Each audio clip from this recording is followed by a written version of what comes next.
So hello everyone, আমি চলে আসলাম আমার রান্নাঘরে তোমাদের জন্য আরও একটা রেসিপি নিয়ে। তো আমি আজকে করছি আলু দিয়ে মাছের ঝোল। তার জন্য আমি মাছগুলোকে আগে ভেজে নিব। কড়াইতে তেল গরম করে নিব, এরপর মাছ দিয়ে দিব। তো আমি একে একে মাছগুলো দিয়ে দিচ্ছি।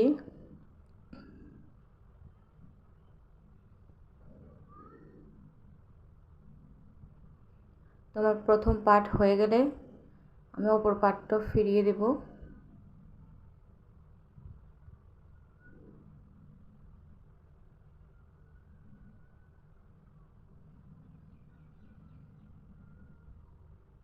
তো আমার মাছগুলো রেডি, আমি তুলে নিচ্ছি।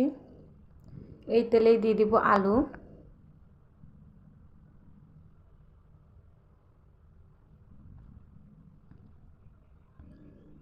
দিয়ে দিচ্ছি হলুদ, লবণ। ভালো করে ভেজে নিব যাতে সিদ্ধ হয়ে আসে, এমন। আগুনটা একটু কমিয়ে দেব। তো আমার হয়ে গেছে, আমি তুলে নিচ্ছি। আমি এখানে ফোড়ন দিয়ে নিব, তেজপাতা, দারচিনি, এলাচ, পাঁচফোড়ন,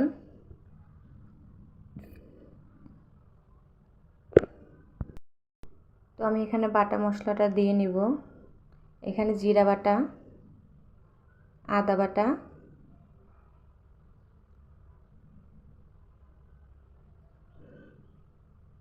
লবণ,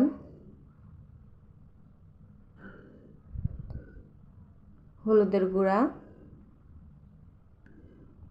মরিচের গুঁড়া। তো আমি এখানে পরিমাণ মতো দিয়ে দিচ্ছি, আপনাদের যা লাগে তাই দিবেন। এখানে পানি মিশিয়ে দিব। তো আমি নেড়ে চেড়ে তেলে ঢেলে দিব।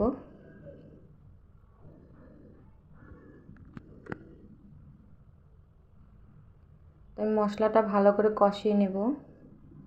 কষানো হয়ে গেলে এর মধ্যে আলুগুলো ঢেলে দিব।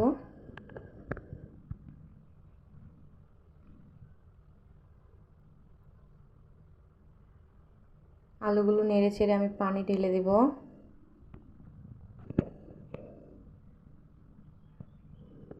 তো আমি এখানে পরিমাণ মতো পানি দিয়ে নিচ্ছি। আপনারাও যার যার পরিমাণ অনুযায়ী দিবেন। কিছুক্ষণ ফুটে আসলেই আমি মাছ দিয়ে দিব।